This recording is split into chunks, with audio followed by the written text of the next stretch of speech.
Hello everyone. Today we are going to start unit number 3 of macroeconomics, which is determination of national income. The first topic in chapter number in unit number 3 is aggregate demand and aggregate supply. So firstly let's discuss what is the meaning of aggregate demand. So in our country, the total the summation of consumption and investment during a financial year is called aggregate demand. अपनी country में या किसी भी nation की कोई सी भी country हो तो उस कंट्री में जो कंजम्पशन पे होने वाला खर्च और इन्वेस्टमेंट में होने वाला खर्च, जब इन दोनों थिंग्स को प्लस कर दिया जाता है तो हम लोग के पास जो वैल्यू आती है उसको एग्रीगेट डिमांड कहते हैं. ठीक है, तो यहाँ पे मैंने एग्रीगेट डिमांड के लिए कुछ एक ग्राफ बना के रखा है. इस ग्राफ पे मतलब हम लोग कहने का मतलब है कि इसको शॉर्टकट में एडी कहते हैं, एग्रीगेट डिमांड को. तो एडी इक्वल टू क्या है, सी प्लस आई. तो दो थिंग्स पे डिपेंड करता है एडी, सी और आई पर. उसको ग्राफ के थ्रू हम लोगों ने यहाँ पे प्रेजेंट किया है. तो यहाँ पे है बच्चों, एक्स एक्सिस पे मैंने लिया इनकम, वाई एक्सिस पे कंजम्पशन, इनकम और एडी. कंजम्पशन, इनकम और एग्रीगेट डिमांड को वाई एक्सिस पे लिया, इनकम को लिया एक्स एक्सिस पर.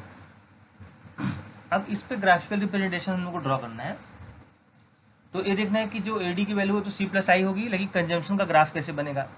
तो कंजम्पशन की जो वैल्यू होगी वो कभी ओरिजिन से शुरू तो हो नहीं सकती, क्योंकि अगर इंसान की इनकम जीरो है उसके बावजूद भी उसका कुछ ना कुछ कंजम्पशन तो रहेगा. ऐसी कंट्री के साथ भी है कि भले ही कंट्री की इनकम जीरो क्यों ना हो जाए, लेकिन उसके बाद भी कंजम्पशन की जो वैल्यू है जीरो नहीं हो सकती. इसलिए कंजम्पशन का ग्राफ यहाँ से स्टार्ट होता है, इस वाले पॉइंट से, और ऐसे आगे बढ़ता जाता है. तो इस लेवल पे कंजम्पशन की इनकम कितना है, जीरो. फिर इनकम की वैल्यू कुछ आगे बढ़ी तो उसी तरह से कंजम्पशन भी आगे बढ़ा. फिर इनकम और ज्यादा हुआ, कंजम्पशन और ज्यादा, फिर इनकम और ज्यादा, फिर कंजम्पशन और ज्यादा. ओके, तो इस तरीके से जो कंजम्पशन है बढ़ता गया इनकम के रिस्पेक्ट में, बट स्टार्ट कहाँ से होगा, कभी भी जीरो से शुरू नहीं होगा. ओके, तो यहाँ से शुरू हुआ है. फिर बच्चों इसी पे मुझे बनाना है इन्वेस्टमेंट का भी ग्राफ, इसी सेम ग्राफ पे. तो इन्वेस्टमेंट जो कंट्री में है उसको हम लोगों ने ऑटोनॉमस ले रखा है, मतलब वो इनकम के ऊपर डिपेंड नहीं करेगा. वो इनकम की वैल्यू जीरो हो, इनकम की वैल्यू 100 हो, 200 हो, बट जो नॉर्मली इन्वेस्टमेंट है अपनी कंट्री में वो होते रहने वाले हैं. तो इस पर्पज से जो इन्वेस्टमेंट हम लोगों ने लिया है उसका नाम है ऑटोनॉमस इन्वेस्टमेंट.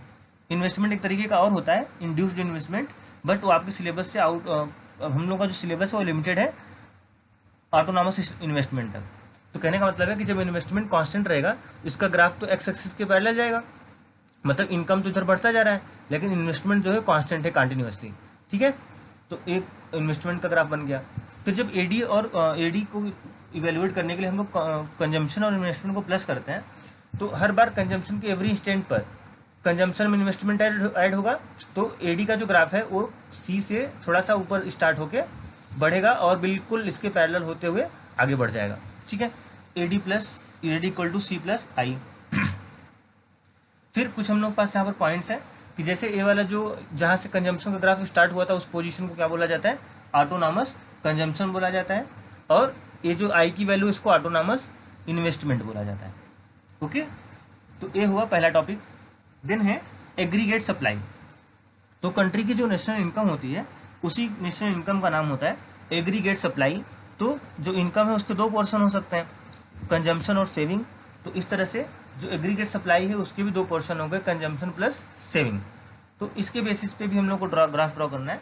तो पहला ग्राफ मैंने ड्रॉ करा है इनकम और एग्रीगेट सप्लाई के बीच में. तो इनकम मैंने लिया एक्स एक्सिस पर और एग्रीगेट सप्लाई लिया वाई एक्सिस पर. फिर ये जो एएस का ग्राफ है वो एक्स एक्सिस के से 45 डिग्री के एंगल बनाते हुए बिल्कुल स्ट्रेट चला जाता है. ठीक है, तो यहाँ पे हम लोग ने एक एएस का ग्राफ बना लिया, यहाँ पे कंप्लीट होता है. देन सेविंग का ग्राफ है. तो सेविंग की जो वैल्यू है कभी भी जीरो से शुरू नहीं होती. जब इनकम किसी पर्सन की इनकम अगर जीरो है तो खर्च अपने कहाँ से करेगा, जो उसकी पास्ट सेविंग है, तो उस वाले टर्म को बोला जाता है डिस सेविंग.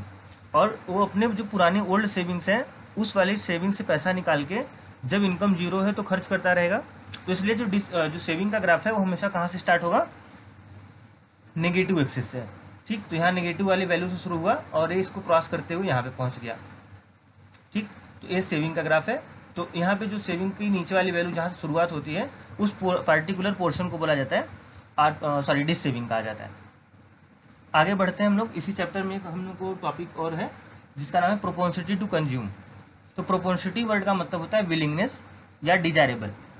तो किसी इकोनॉमी में जो डिजायरेबल अमाउंट है कंजम्पशन का, मतलब कितना कंजम्पशन खर्च करना चाहता है वो इकोनॉमी, उस चीज को बोला जाता है प्रोपोर्शनिटी टू कंज्यूम। तो प्रोपोर्शनिटी टू जो कंज्यूम है ना, वो दो तरह का होता है। एक होता है एवरेज प्रोपोर्शनिटी टू कंज्यूम, जिसको एपीसी कहते हैं, और सेकंड है MPC, marginal propensity to consume. तो एपीसी की जो वैल्यू है, एवरेज प्रोपोर्शनिटी टू कंज्यूम, उसकी वैल्यू होती है कंजम्पशन अपॉन इनकम, और मार्जिनल प्रोपोर्शनिटी टू कंज्यूम की वैल्यू होती है change in consumption upon change in income, mathematically delta C upon delta I, sorry delta C upon delta Y. इसके बाद है प्रोपोर्शनिटी टू शेप। तो सेम बेटा जैसे कि प्रोपोर्शनिटी टू कंज्यूम है कि कोई इकोनॉमी कितना सारा पैसा खर्च करना चाहती है अपनी डिमांड्स को मीट करने के लिए, वैसे ही प्रोपोर्शनिटी टू शेप का मतलब है कि कोई इकोनॉमी अपने फ्यूचर्स के लिए कितने सेविंग करना चाहता है, उसको बोलते हैं MPS, sorry proportionality to shape. तो ये जो प्रोपोर्शनिटी टू शेप है वो भी दो तरह का होगा। पहला है APS, average propensity to save, जिसको लिखेंगे सेविंग अपॉन इनकम, और सेकंड है MPS, marginal propensity to save equal to saving upon, sorry change in saving upon change in income, mathematically delta S upon delta Y. Okay, इसके बाद है कुछ हम लोग इंपॉर्टेंट पॉइंट्स पढ़ते हैं। ये जो रिलेशनशिप पढ़ा हम लोगों ने एपीसी और एपीएस, इन दोनों को जब प्लस किया जाता है तो वैल्यू आती है 1। ऐसे ही एमपीएस, एमपीसी और एमपीएस को जब प्लस किया जाता है तो भी वैल्यू कितना आता है 1। इसके साथ जैसे मैंने स्टार्टिंग में बोला था कि एएस की जो वैल्यू होती है उसी को हम लोग क्या बोलते हैं, कंट्री की नेशनल इनकम। और जो यूनिट नंबर 1 थी वहां पे हम लोगों ने नेशनल इनकम को किससे रिप्रेजेंट किया था, वाई से या एनएनपीएफसी से। तो हम लोग एएस को एएस इक्वल टू वाई भी लिख सकते हैं या इसको नेशनल इनकम भी कह सकते हैं। Okay, thank you.